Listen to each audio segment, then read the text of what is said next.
Hi, I'm Diana, clinical counselor with the Kawartha Sexual Assault Center. Welcome to another of our self-compassion breaks. These short videos are offered as an opportunity to explore short practices in self-compassion. So today I wanted to talk a little bit about the element of self-compassion called common humanity.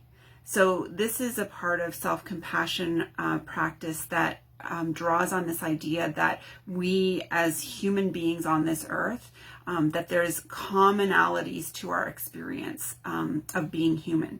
Every human experiences loss in their life at some point. Every human experiences physical pain at some point. Every human experiences emotional pain.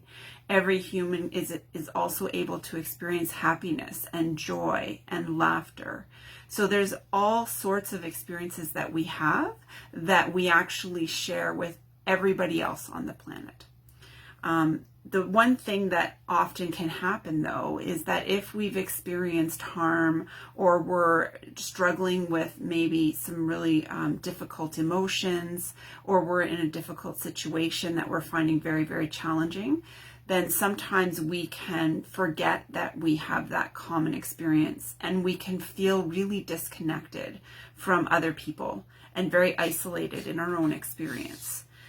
That's often the case for people that we work with at the center, people who have experienced sexual violence and harm, because that actual experience of being harmed by another person, by its very nature, can have a tendency to break that connection with other people. And often people end up feeling quite isolated and alone in their experience.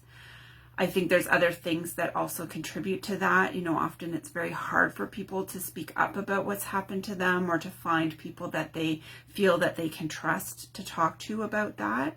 And so that also can sometimes contribute to that sense of isolation. So I'm really mindful right now as well that because we're in a situation right now with the pandemic of the coronavirus, that people are also experiencing a lot of isolation in their day-to-day life.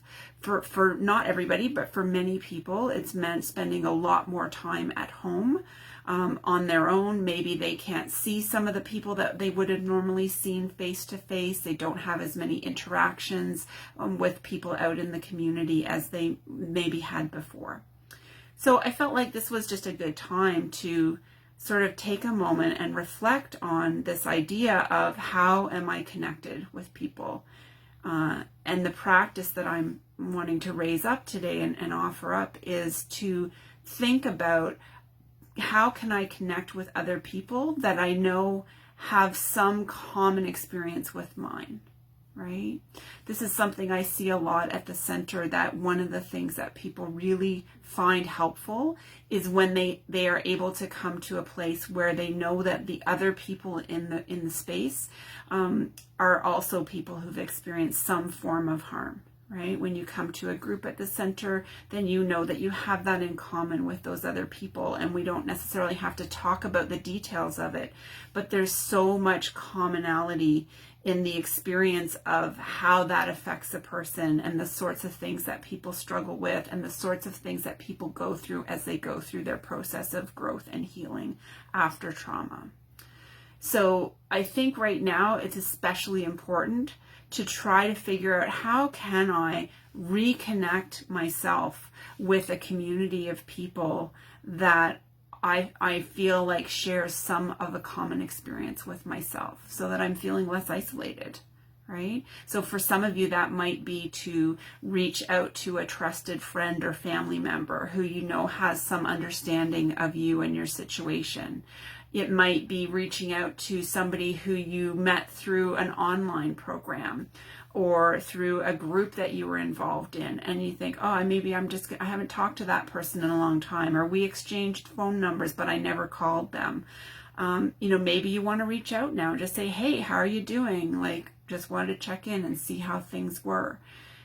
It might also be that you look at things on the computer, right? That you read a blog by somebody who has a similar experience to you, or you watch a video or watch a movie It could be a fictional portrayal of people that have gone through a similar experience that makes you feel more understood or like you're not so alone, right?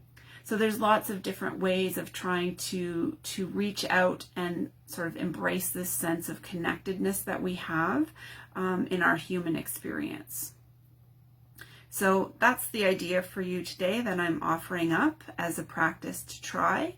Whatever way you choose to explore this practice, I hope that you can connect with a sense of common humanity with others, a sense of connectedness and belonging for yourself in your life right now.